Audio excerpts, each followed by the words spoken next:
জাহাঙ্গীরনগর বিশ্ববিদ্যালয়ের সাবেক ছাত্রলীগ নেতা শামীম আহমেদকে পিটিয়ে হত্যার প্রতিবাদে বিক্ষোভ মিছিল করেছে ক্যাম্পাসে বিশ্ববিদ্যালয়ের বৈষম্য বিরোধী শিক্ষার্থীরা। সকাল 11টার দিকে জাবির কেন্দ্রীয় শহীদ মিনারের সামনে থেকে বিক্ষোভ মিছিল বের হয়। পরে বিভিন্ন সড়ক প্রদক্ষিণ শেষে বিশ্ববিদ্যালয়ের রেজিস্ট্রার ভবনের সামনে গিয়ে শেষ হয় মিছিলটি। বিক্ষোভ মিছিল থেকে ক্যাম্পাসে বিচার বহির্ভূত হত্যাকাণ্ড বন্ধে নানা স্লোগান দেন শিক্ষার্থীরা। পাশাপাশি হত্যাকাণ্ডের সাথে জড়িতদের চিহ্নিত করে আইনের আওতায় আনারও দাবি জানানো হয়। বুধবার সন্ধ্যায় শাখা ছাত্রলীগের সাবেক সাংগঠনিক সম্পাদক শামীম আহমেদকে ক্যাম্পাস গেট এলাকায় মারধর করেন কয়েকজন। পরে আহত শামীমকে প্রক্টর অফিসে নিয়ে যাওয়া হলে তাকে পুলিশের কাছে সোপর্দ করা হয়।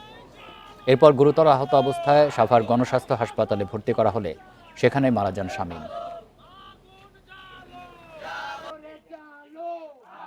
এটা আসলে খুবই ন্যাক্কারজনক একটা ঘটনা। এটাকে আসলে অন্য কোনোভাবে দেখার আসলে কোনো অপশন নাই। যারাই এই ঘটনাটি ঘটিয়েছে আমরা এর তীব্র নিন্দা জানাচ্ছি।